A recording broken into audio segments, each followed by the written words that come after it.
Okay, on the news headlines here on Leadership TV, Wike revokes PDP National Secretariat land rights. And the EFCC arraigns woman for alleged 6.8 million naira romance scam. 330 killed as Israel renews hostility in Gaza. And finally, on entertainment, I updated 7 Nigerian celebrities Bobrisky reveals.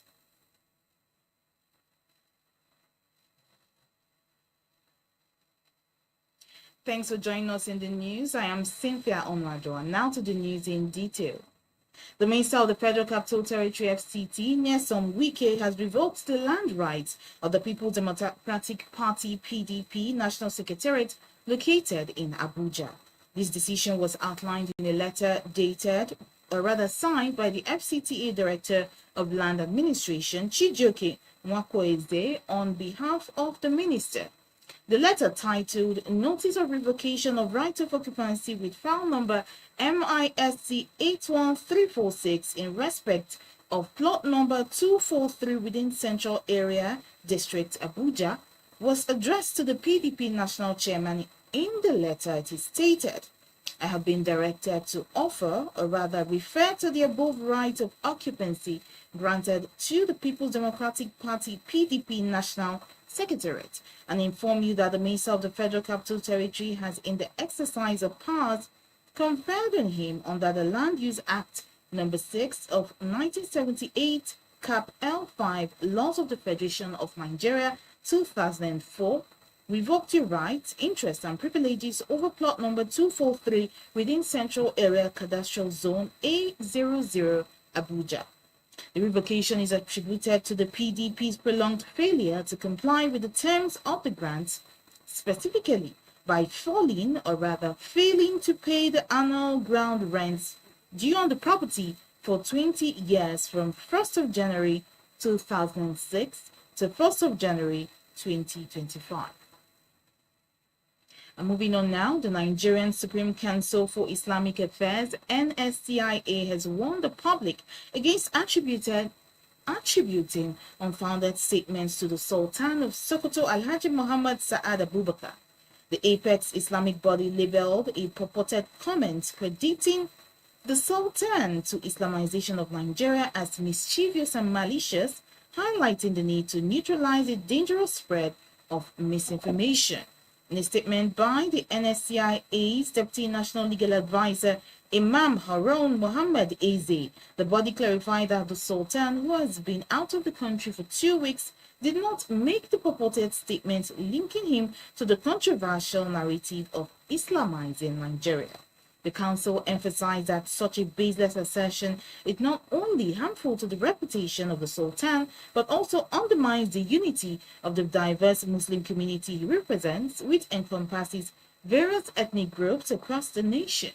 While acknowledging that misinformation should not typically warrant a response, NSCIA believes it is essential to educate the public to prevent possible unrest among those who may be susceptible to misleading information.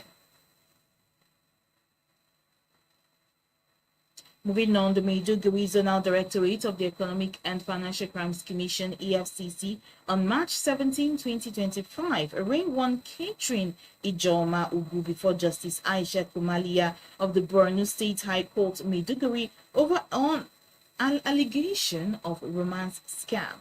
The defendant was arraigned on a 4-count charge bordering on obtaining by false pretense, criminal misappropriation, and cheating by impersonation to the tune of 6.8 million naira. The defendant pleaded not guilty to the charges when they were read to her. Counsels to the prosecution, S. Osaka and Farouk Muhammad, prayed the court for a trial date and for the remand of the defendant in a correctional center. Justice Kumalia thereafter adjourned the matter till April 8, 2025 for the commencement of trial and remanded the defendant in a correctional center. Ugu's journey to detention started when she allegedly obtained the sum of 6.8 million naira by impersonating and pretending to be the fiancé of the petitioner. And now to the foreign scene, the fragile ceasefire in Gaza is under serious risk of being shattered as waves of Israeli airstrikes have reportedly killed about 330 people in the Palestinian city. The number is expected to rise as many remain under the rubble of destroyed buildings in Gaza, the health ministry said on Tuesday.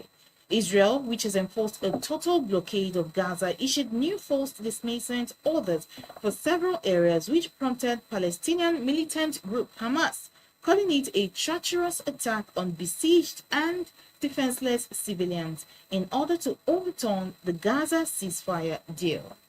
Palestinian Islamic Jihad also accused Israel of deliberately sabotaging the ceasefire, which had been in place since January 19. Israeli Prime Minister Benjamin Netanyahu said he ordered the strikes because of a lack of progress in talks to extend the ceasefire. Hundreds of Palestinian prisoners have been released from Israeli jails in exchange for some Israeli hostages released by Hamas in the ceasefire that was brokered by the United States, Egypt, and Qatar. About 59 of Israeli hostages, half of whom are presumed to be dead, are still in Hamas captivity in Gaza. And also, the war in Gaza was triggered by the October 7 attack carried out by Hamas in southern Israel, which killed at least 1,139 Israeli citizens in 2023. Finally, now on entertainment news, controversial Nigerian crossdresser Idris Okuneye, who is popularly called Bobrisky, disclosed that he has had romantic relationships with 7 celebrities in the country. Snapchat, the crossdresser, revealed in a recent video that he had intimate relationships with 7 Nigerian celebrities while discussing the betrayals that led him into exile. While announcing plans to expose the names of those celebrities, Bobrisky, in a heated rant, described them as fake individuals in the Nigerian entertainment industry. Reflecting on the condemnation from some Nigerian celebrities and politicians during his ordeal with the Economic and Financial Crimes Commission (EFCC), he detached himself from the country's expectations. He said, "The time is coming when I will list 7 celebrities I have dated in Nigeria. A time is coming when I will expose fake people in that country. I never knew I was so special until last year when ministers and senators started discussing me. Imagine a minister leaving work to focus on Bobrisky. Am I that important?" Well, that sums up the news here on Leadership TV. For more of our news stories, you can log on to our website, www.leadership.ng. Thanks for watching. Thank you for watching. For sponsorship and advert placements, please contact 080-3688-6158. Last Word Leadership Podcast Studio. You have the last word.